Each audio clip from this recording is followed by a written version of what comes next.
So, welcome back. We're going to conclude our discussion of sociolinguistics today by talking about some things that are maybe sort of more like language and culture. But enjoy.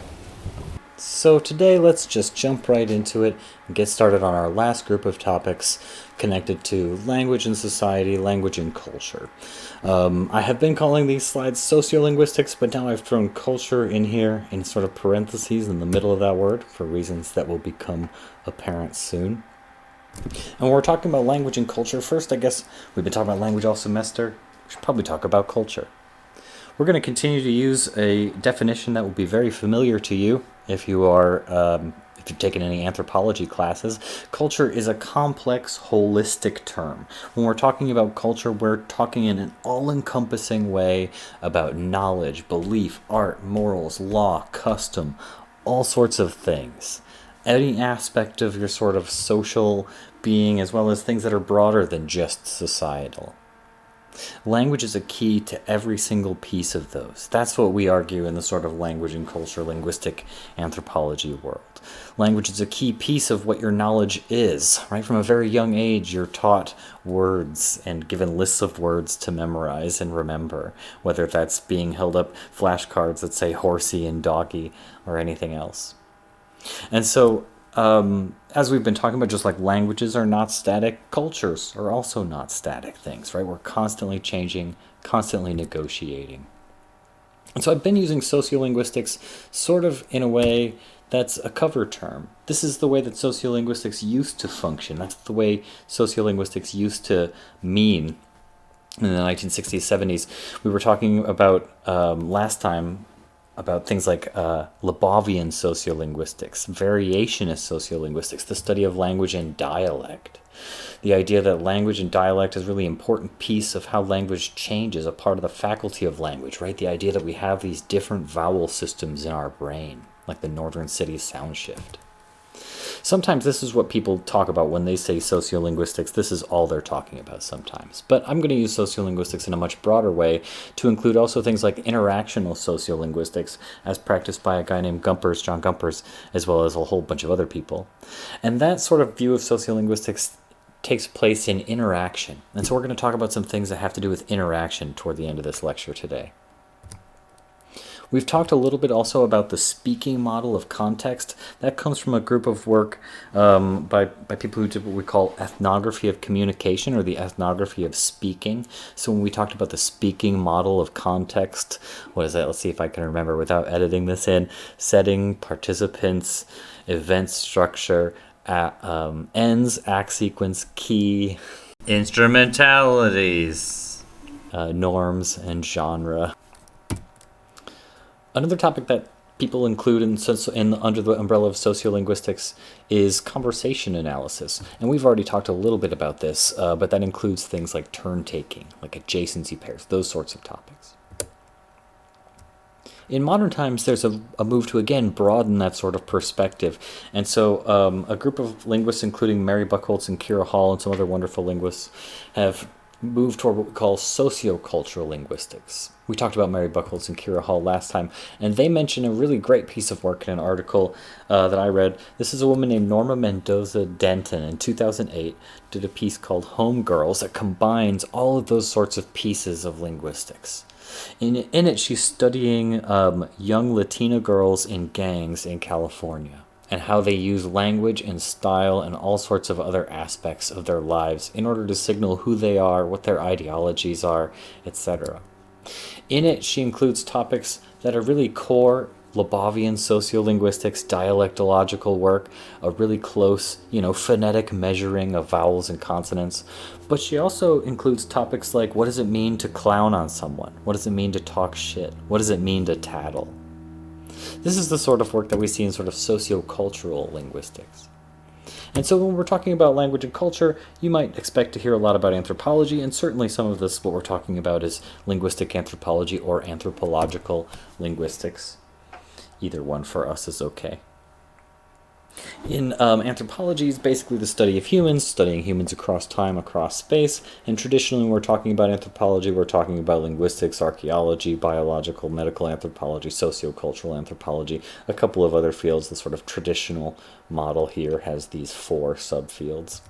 But we're going to move right on from those sorts of jargony topics into some meat, some real core piece of this field, kinship terms.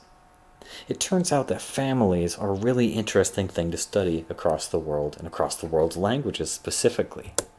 How do you talk about who your relatives are? How are you related to people, and how do you consider yourself related to people? What do you consider to be a close relation, and what do you consider to be a distant relation? Do you consider your brothers and sisters to be closer than your cousins? Do you consider your cousins to be closer than, for instance, your nieces and nephews? Do you make a distinction between your mom's kids, mom's brother's kids, and your dad's brother's kids, and your dad's sister's kids, and your mom's brother's kids? Does that even make sense to ask? Do you ever use kinship terms for people who just straight up aren't related to you? My family had an Uncle Greg growing up, and Uncle Perry. We didn't know how they were related to us, but they were our uncles.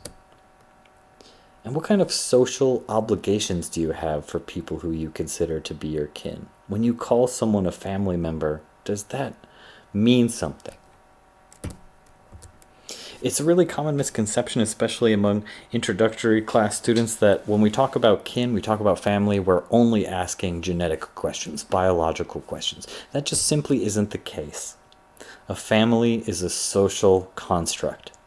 I recognize that that term is sort of loaded, social construction, in the world's politics today, but really is a true thing, as we'll come to see some evidence for today. And specifically, that evidence is that the way that people think about families in different societies is constructed differently. And we can see that in the languages. When we see how people use kinship terms, different words for who they consider to be their relatives, we can see different kinds of family structures playing out across the world's languages. So this is a kin diagram. You may or may not have seen something like this before, especially if you've had an anthropology class. And it's a pretty typical sort of representation here. So you see circles being women figures like the mothers, the aunts, the nieces, the sisters, the daughters. And you see triangles representing men, father, uncles, etc. The equal sign there connecting the mother and the father figure represents a marriage. The horizontal lines are connecting siblings and siblings alone. So you better not see horizontal lines anywhere else. Sometimes you see these drawn incorrectly.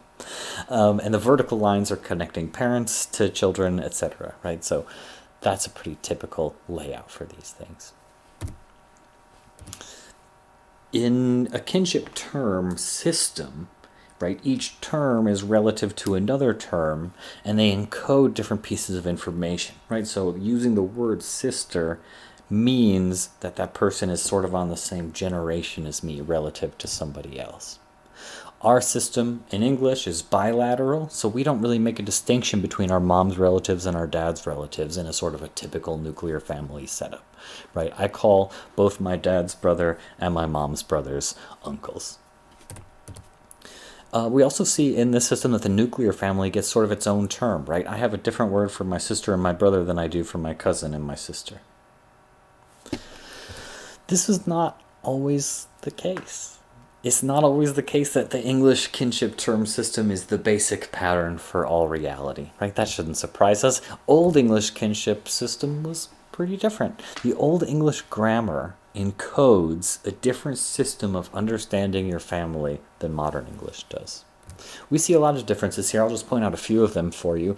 First, we see this term modrige. I won't try to pronounce that too much more. My Old English is pretty terrible. We see this term means both your maternal aunt, as we can see up here, or your female cousin, right? So someone who is either your maternal aunt or that person's daughter can both be the same term. We see this authum, spelled here with a TH, and I've spelled it in the slide with a more correct character. That can be your brother-in-law or your son-in-law, right? So that can be two different figures, again, on two different generations. Not unique in that case. We also have this nieft, and that appears to be either your niece or your granddaughter, right? So that can be either one of those people. So that's pretty interesting. That's different than what we see in English in modern times. What we also see around the world's languages is that some languages just don't have cousins. There's just no such thing as cousin in the Hawaiian language. And in subsystems, we have another difference again. So here in Iroquois, we do see a category of people called cousin, but they're only from your cross uncle, right? From your cross relative there. So it's only on your mother's brother's side. Those people we call cousin when the sex doesn't match up. When your father's sister has kids, they're your cousins. On the other hand, your father's brother's children, those are your sisters, those are your brothers. In Sudanese, we see a slightly more complex version of this system. We see parallel and cross cousins. That's sort of very similar, but like the sort of next step more complicated to the Iroquois system.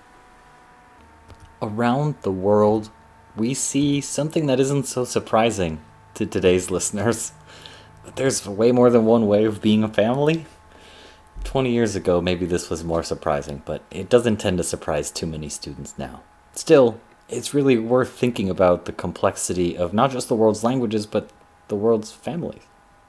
Anyway, thinking about kinship, there's definitely more than just that, right? There's all sorts of other systems that we can't really chart very easily on those trees. Once you start putting X's and steps on there, you kind of need a 3 or 4 dimensional tree. That's when we get into these sort of modern computer tools that will take us beyond the topic of this class. Also, sometimes languages like Potawatomi and Ojibwe, for instance, the languages that I work on, have specific terms for an older sibling versus a younger sibling. So that's a really important distinction that these trees don't do a great job of showing. Sometimes languages and cultures will also have other kinds of systems that are like sort of invented kinship systems, or like clans that you join when you're born or when you attain a certain age. And how do you mark those on these? Sometimes they're similar, sometimes they're different. It can be tricky. We also sometimes see different rules, right, on how or why these people are considered your cousins versus your non-cousins. So for instance, perhaps it's the case that your parallel or your cross cousin might be a marriageable candidate for you and your family. I know that that grosses a lot of people out nowadays here in Michigan in the 21st century, but historically and traditionally, cousin marriage was pretty common and frankly doesn't come with that high of a risk of genetic defect or anything like that. But in any event, you do see different kinds of obligations as well. Anyway, that takes us more into anthropology. But we should then move into a really important topic, the sort of second big important topic of the day, language and thought, linguistic relativity, linguistic relativism, you sometimes see it called, also known as the Sapir-Whorf hypothesis, or the Sapir-Whorf theory. But first off, what is that relationship then between language and thought? Just as we're talking about the relationship between language and culture, we should probably try to define thought, but that'll take us a lot too long. We could spend years and years trying to do that. So assuming that thoughts, we can think about that as being something that we take for granted. Let's try it again. So what is the relationship between language and thought? Is language independent of thought? Do we think in language? Can our language have an effect on our thoughts? And if it can, how so? How thoroughly? How much? First, before we get into that, there's something really important that we should bat down in the event we haven't. It's possible that I've already done this, but if I have, it's worth doing again. You should be very careful of clickbaity articles suggesting that such and such language has no word or lots of words for such and such concept. And I'll talk through a little bit more why today. Typically, if someone's trying to raise a point that so-and-so has no words for X or lots of words for X, and they're trying to make a point with that, you could bet against them and make money. Then you'll rarely lose. Here's a good example that I like to talk through. In some group, the Moswo, they're very famous for having a matrilineal society. So they're very famous for the power of women in their society, as well as reckoning descent through women. We have bilateral descent in American English in our kind of kinship system. They reckon descent through the mother's side. The father's side, totally irrelevant in this system. And there was a claim by some people that there was no word for father in this language. So we reached out to a researcher, and what did the researcher say? Well, of course there's a word for father. Here it is. It's this word. Very simple answer. So be really careful, even with really kind of well-researched pieces in mainstream news articles. They're not always talking to the right kinds of experts. There is a whole collection of words like this as well, articles exactly like this, that you can search through. I'll put a link to this in the description somewhere. There's just, this is a trope that people love to use, right? And it's absolute nonsense. Also, be careful of the very similar claim. There's no translation for this sentence or this word or something in any other language. Translation doesn't just mean perfect, exactly beautiful, one-word equivalent. Translation is work, and it's work to get two languages to kind of come across to each other. Everything on this list, and I'm showing you on the screen right now, came out of an article that said there's no translation for this word. And you know what they did as soon as they gave the untranslatable word? They gave a translation for it. If there's no translation for it, then it'd just be a list of words, and you'd ask what it meant, and you'd say, no, I can't explain it to you, there's no translation. Some of these words are great. Like, tartle is a great word. Hesitate while introducing someone because you forgot their name. I'm constantly tartling. But it's not the case that there's no translation for that. The translation is just a sentence instead of a word. And that's okay. But anyway, back to the topic at hand. Language and thought. This is Franz Boas. He was one of the founders of American anthropology. He did a lot of really important work with people that he called the Eskimo and the Kwakiutl, but what we would rather today call the Inuit and the Kwakwaka'wakw. It's actually very rude to call people the Eskimo nowadays. That's mostly considered to be an insult. One of the big important things that comes out of Franz Boas's research is the conclusion that the way that languages cut up the world, totally arbitrary. Before this, it was considered that Latin was the sort of master plan for all languages.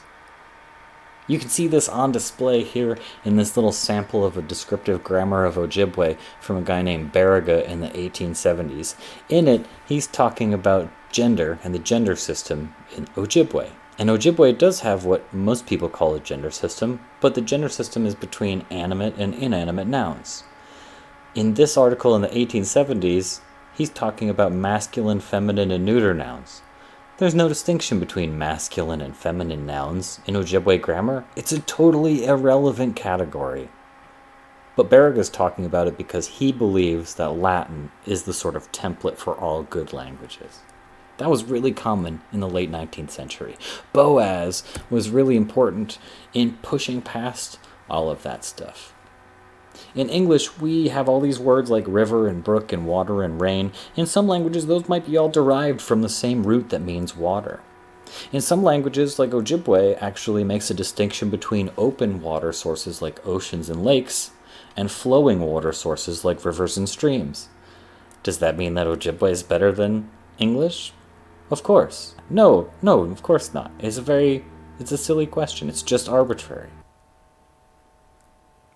So Edward Sapir comes along, and he's one of Boas's students. He views culture as the sort of interplay or maybe a struggle between an individual and society. And language sits at the center of that struggle. In order to communicate your unique experiences as an individual to the world, you have to use the world's language. You have to use the world's terms. And communicating that difficulty is what Sapir considers to be the most important piece of his language and culture analysis. Now, before he could say too much more about that, Sapir died. He died very young. And his position changed over time, so it's really not the case that you can talk about what Sapere's theory was about this. He never really wrote that theory out. So after Sapere, you get Ben Whorf, one of Sapere's students, right down the line, right down the chain. Ben Whorf was a guy, and he was a fire prevention engineer. He was a chemical engineer. And he worked for the insurance companies. Pretty cozy gig in the 19th century, early 20th century. Now, even though some of his precise ideas and analyses are not exactly things we believe nowadays, he's still a really interesting guy and had some really important ideas. He became interested in language through his work on religion. He wanted to know as much as he could about Genesis, about the Old Testament, so he learned Hebrew. And he wanted to discover the hidden meanings in things. He got sort of sidetracked on that for a number of years, but he got into science in the 1920s with Edward Sapere as one of his students, as a returning student, as an older guy who had already had a professional life, and he started developing these ideas. And so Whorf noticed in some of his work that he was routinely getting these same kinds of fires where the workers were treating empty drums of gas as if they were totally safe. And one of the things we know is that empty drums of gas are full of gas vapors. But he had this idea that there was this behavior that was being conditioned by the language. The fact that empty usually means safe, inert, totally void of anything dangerous, meant to the workers on that metaphor of emptiness, oh, well, this must be totally safe. This is the sort of realization that he had. And it was causing a lot of fires. The strongest possible version then of Whorf and Sapere's idea of language and thought being connected with behavior is determinism. And you see linguistic determinism defined as basically humans are at the mercy of whatever language they speak. The language that you speak is a template for the way that you can think, the types of thoughts that you can have, and the behaviors that you will utter and emit. That's sort of strong. Whorf picked that idea up, he ran with it. Most people nowadays aren't linguistic determinism followers, but many people still believe in some form of linguistic relativity. Linguistic relativity is just the idea that there's people who speak different grammars, who speak different languages, will be pointed by the grammar of those different languages toward different behaviors, toward different observations, toward different beliefs. Now, this is kind of an interesting change, because in the first half of the 20th century, Sapere, Whorf, Boas, these guys were anti-racist. That was honestly what they wanted to, strike out the sort of negative stereotypes about primitive languages and old kinds of traditions and those sorts of things. In that first half of the 20th century, we had this idea as linguists that there must be totally different ways of being that are possible. It would be disrespectful for us to project our ways of being onto other ways of being. However, in the late 20th, 21st century, we sort of want to push that in a different direction. In the 21st century, we want to say everyone has the same kind of mind. Everyone is the same type of human. We all have the same DNA. We're all basically the same. So if there's something important about language, it must be shared by everybody. Those both stem from a drive for respect, right?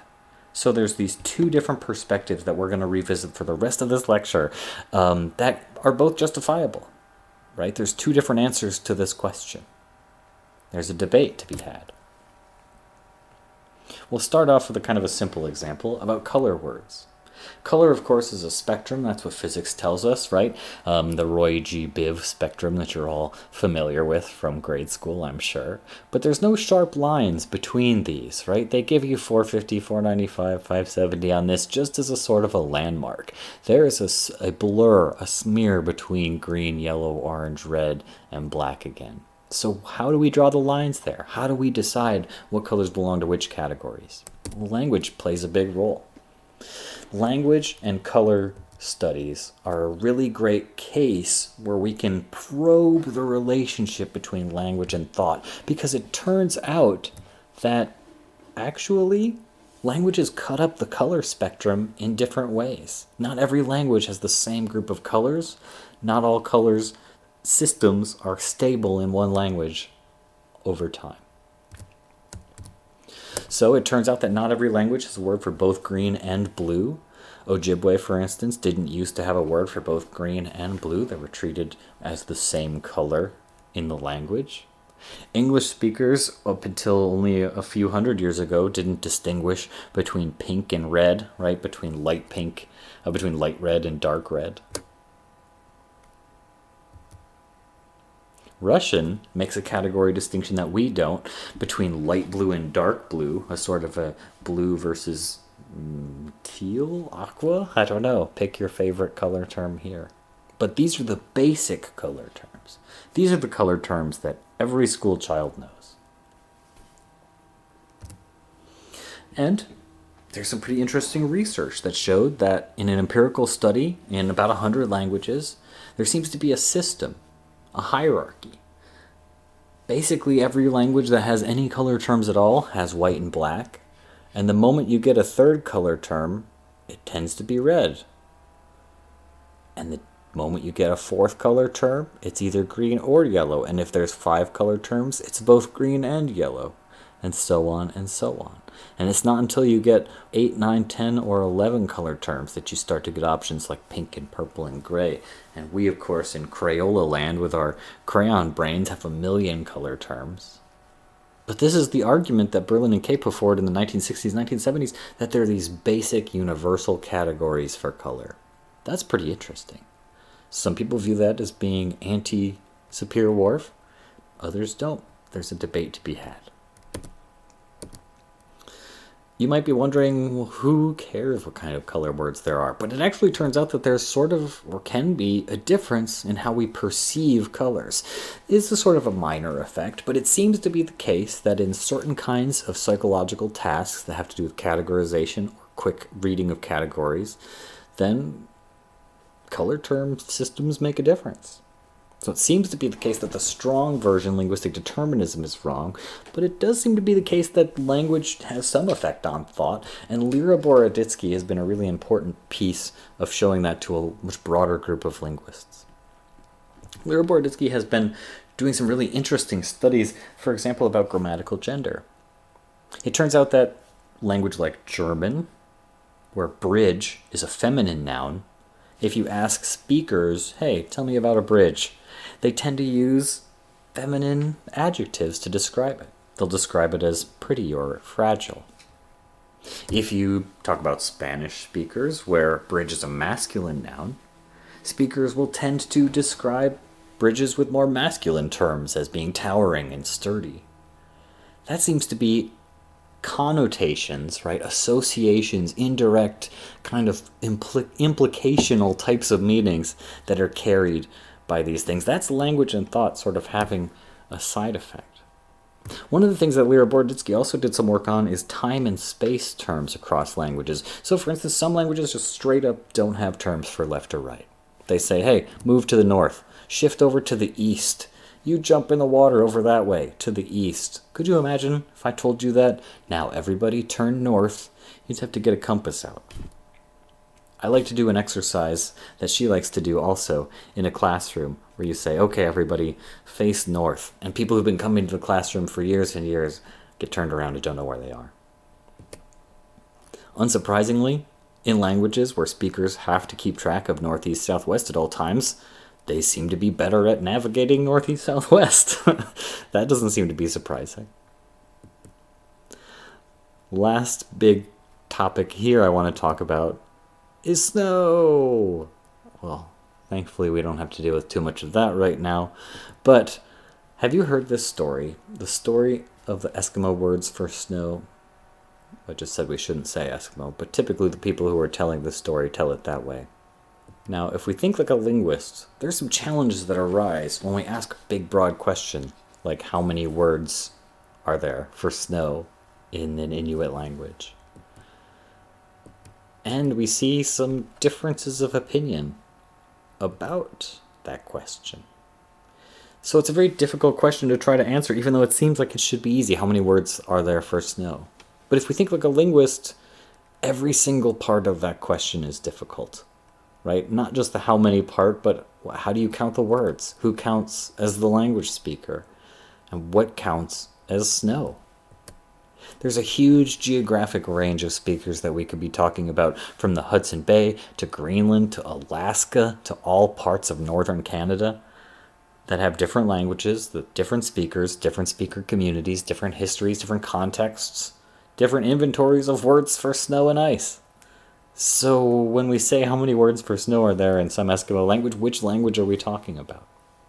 As we've been talking this semester, this few weeks about, there's also social variation, right? So there's some jargony words for snow that maybe the super expert old men hunters know, but that the kids on the street don't really know, right? There's also a huge age divide, especially in endangered language communities, like we're going to talk about in a couple of weeks here, where the older folks tend to know a lot more words and the younger folks don't know as many. So I work with speakers where the old folks know a ton of words for birds, and the kids just don't know really only a couple of handful of cover words for them. Right? If I ask you to name every single bird you know, you could probably get a fair few. If you were a birder, you could probably come up with a way more than I could, right, if you go out bird watching. It's the same sort of concept here, but in an endangered language community.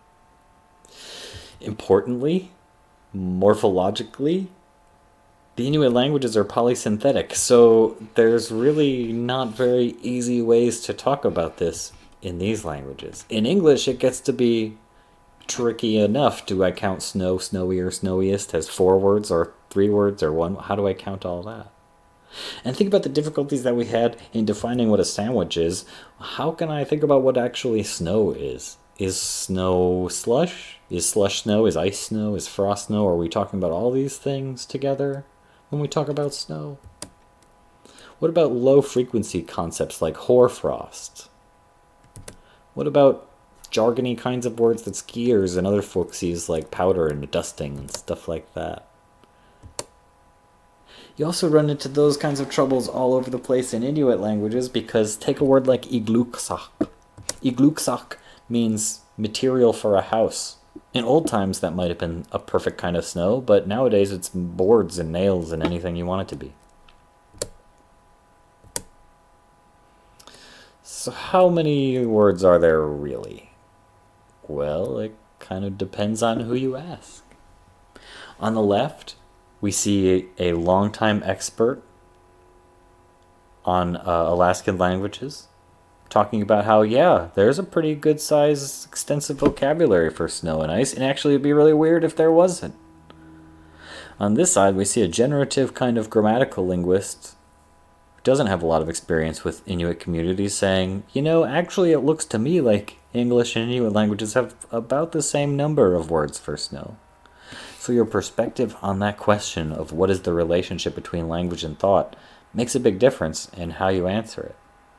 Jeff Pullum, respected generative linguist, says, you know, it's not that different from English. Larry Kaplan, who's been working with Alaskan language speakers for decades, says actually it is pretty different. So what's your perspective? I'll finish up today by talking about politeness theory and different analyses that we have for politeness. In language, we do politeness in a lot of different ways. So for instance, if you've studied Spanish, French, those kinds of languages, a lot of those languages have 2 different pronouns, right? So they'll have the T and the V form of the you pronoun. We use the T form, like tu in Spanish, tu, if your person you're talking to is family, if you're comfortable with them, if you're equal status, or if, you know, you're higher status than they are. And you use the V form in a formal context to illustrate respect, to illustrate distance, right? A respectful distance, as opposed to the intimacy that the T form implies. This is something we see in actually pretty much all of the Indo-European languages. English sort of used to have a version like that, but we replaced you with everything. And this is also something that we see throughout the growth of the child, right? So it starts off in groups of boys and girls that are mixed gender all playing together, that they'll use the T form with each other while they're hanging out and playing. But then as they reach adolescence, as they reach, sexual maturity, then they'll start using the respectful form. And so this wonderful Russian example, Petya's a grown-up now. He says "вы" to the girls.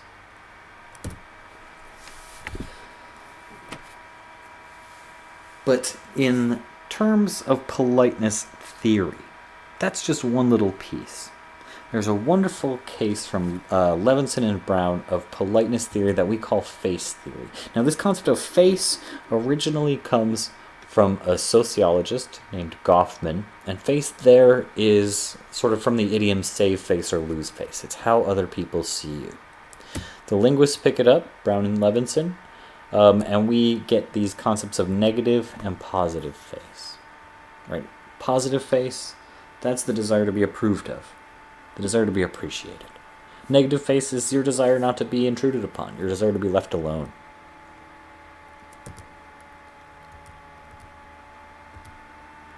So let's think about what that means. Let's say that you're in a regular classroom, not like the one we're in right now, and you turn to a classmate because you need a pen. How do you make that pen request? Well, think about it.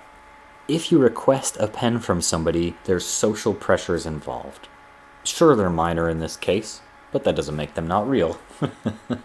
A request puts a burden on the listener, right? You're asking that person that you're talking to for something.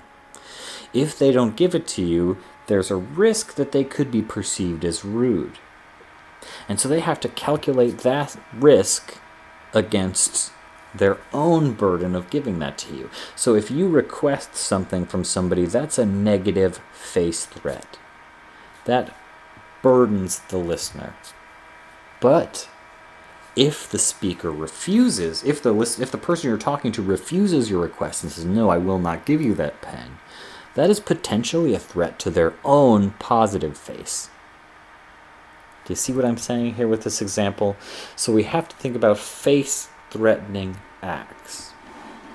So anytime you do anything at all that burdens the person you're listening to's independence, whether that's asking them to please quiet down for a second, to please go shut the door, to gently lend you a pen for a minute, and any time that you signal you don't care about somebody's desires, those are face-threatening actions. These are concepts that can really help you in your communication events, in your meetings, in your interactions with other people. So a positive face-threatening act is something that expresses negativity about somebody, like a criticism or an insult, or an accusation of wrongdoing. It can also just express indifference to somebody's feelings, like by just disagreeing with them or challenging them. Any expression of intense emotion is potentially a face-threatening action on that person because it's like you don't care about their own well-being. There are a number of other sorts of positive face threats. If I boast, that's a positive face threat because I'm bragging about myself as if I don't care about what's going on with your life.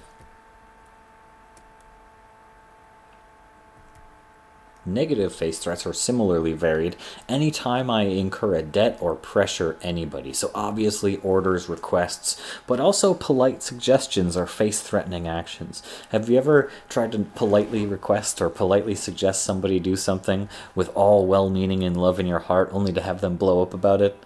That's because it's a face-threatening action. Reminders, threats, warnings, dares, all sorts of things that burden somebody, that make them promise to do something in the future.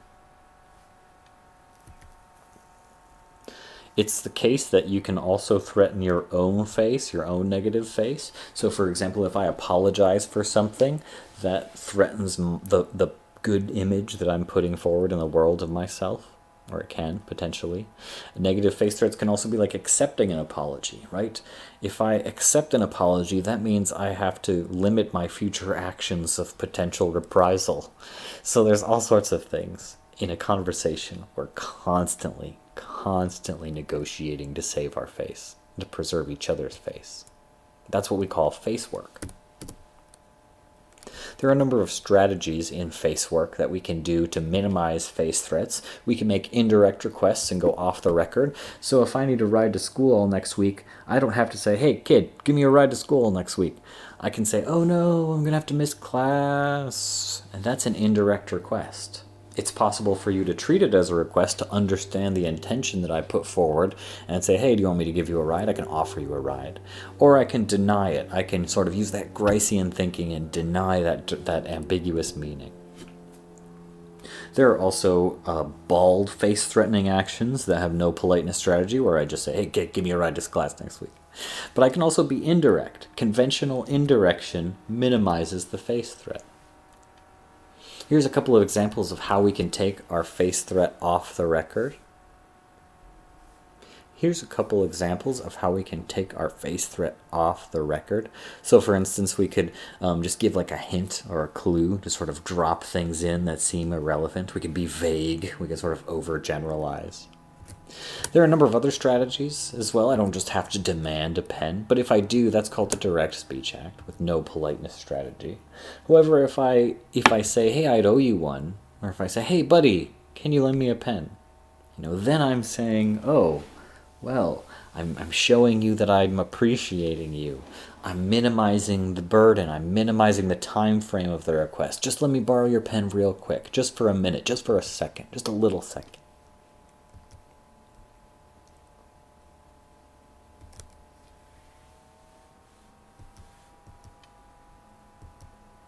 These are some examples of some politeness strategies.